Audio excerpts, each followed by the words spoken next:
The Council of the North is a grouping of dioceses, all of which, in one way or another, are unable to be completely self-sufficient financially, but share a common mission in the remote and isolated areas of Canada. And so the Council of the North has a lot to offer to the rest of the church, because this is an opportunity for all of us to be engaged in the provision of sacramental and pastoral ministry in remote and isolated areas of Canada. The Diocese of Keewatin, of which I happen to be the bishop, covers 350,000 square miles. And we like to say that we have 350,000 square miles and 3 Tim Hortons. And I think that gives some idea of the kind of isolation we have there. The distances, again, are quite huge. For me to drive from my door to the door of the church in Thompson, Manitoba is exactly 1,000 kilometers. And that's not the farthest distance away. The Diocese of the Arctic has even more extreme distances, and so bringing people together for such things as synods, for example, is very, very expensive. There is quite a sense of isolation in a lot of these areas.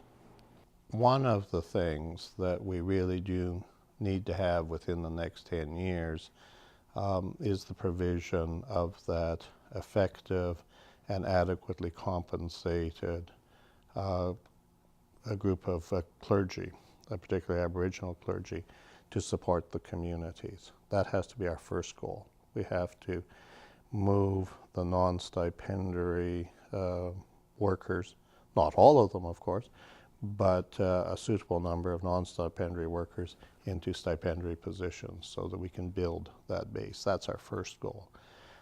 The second goal, I think, which I still think can be achieved, is one of providing appropriate, culturally sensitive and appropriate resources to each of the communities and in the various languages and traditions that are encompassed in the Council of the North.